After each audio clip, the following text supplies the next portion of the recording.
చాలామంది మహిళలు cervical cancer through చాలామంది బాధపడతా ఉన్నారు.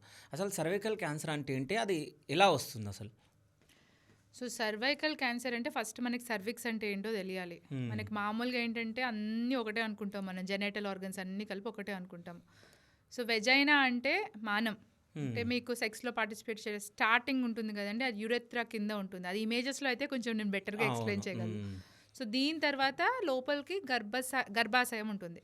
ఈ గర్భాశయంకి ఒక నెక్ అంటాం, అంటే ఎంట్రన్స్కి ఒక చిన్నది సర్విక్స్, అది ముఖద్వారం. సో గర్భాశయం ముఖద్వారం ఇది, ఆ ఒక్క పార్టే 4 సెంటీమీటర్స్ ఉంటుంది. దీని తర్వాత దీని లోపలికి వెళ్తే యుట్రస్, గర్భాశయం.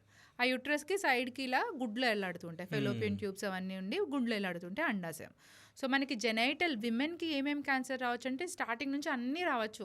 వెజైనల్ క్యాన్సర్ రావచ్చు, వెజైనా పైన వల్వా అని ఉంటుంది, అంటే పైన ఎక్స్టీరియర్గా కనిపించేవి, వల్వల్ క్యాన్సర్ రావచ్చు. అది వేరు, వెజైనల్ క్యాన్సర్ వేరు, సర్వైకల్ క్యాన్సర్ వేరు, యుట్రైన్ క్యాన్సర్ వేరు, ఓవేరియన్ క్యాన్సర్ వేరు. ఓకే. సో ఇవన్నీ different set of same parts but different cancers. వాటికి రీజన్స్ వేరుంటాయి, ట్రీట్మెంట్ మెథడ్స్ వేరుంటాయి. So everything is different. అవి ఎలా రెస్పాన్స్ అవుతాయి అన్నీ వేరు.